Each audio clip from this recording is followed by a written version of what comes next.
दर्शक बंधु आसंता 28 तारिख आरंभ होगा जाऊँगी आईपीएल 19तम संस्करण।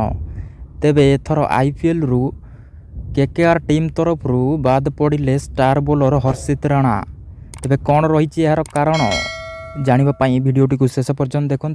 तेबे आसंता 28 तारिख आरंभ होगा जाऊँगी आईपीएल 19तम संस्करण। समस्त दल निजर अभ्यास आरंभ करदे। क्यांप्रे जनक पर जड़े खेलाड़ी जोग देउछंती।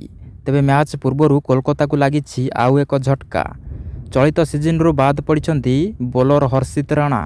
आहत कारण से चलित आईपीएल रु खेलिबेनी बोली सूचना मिली। तेबे 2026 टी20 विश्वकप अभ्यास समय से आहत होइछंती। दक्षिण आफ्रिका विपक्ष में अभ्यास मैच समय आहत होइतिले, जेउ कारण से टूर्नामेंट रु बाद पड़ते। परे जदिओ से ऑपरेशन करिछंती तथापि सुस्थ होई नांती, जेउ कारण आईपीएल रे 2026 रु से बाद पड़ती। तेबे प्रश्न उठुची कि जदि से संपूर्ण टूर्नामेंट रे खेलिबे नाही ताले टंका पाइबे कि नाही। यार उत्तर आसीबो हाँ, कारण 2011 मसीह एक नुआ नियम लागू होईछि। तांको केकेआर नुहे बीसीसीआई प्राप्य देबो। जदि कौनसी खेलाड़ी बीसीसीआई सेंट्रल कॉन्ट्रैक्ट पाइछंती आउ से आहत हुअंती ताले से तांकर समस्त दरमा पाइबे। बीसीसीआई एही दरमा देबो। पूर्वर दीपक चहर एवं ऋषभ पंत मध्य यार फायदा उठाइछंती। तेबे वर्तमान समय केकेआर को बोलर चिंता लगी। कोलकाता नाइट राइडर्स एक्शन रे बांग्लादेशी बोलर मुस्ताफिजुर को दल में सामिल करथिले। विवाद कारण दल तांको रिलीज करने को बाध्य होइथिला।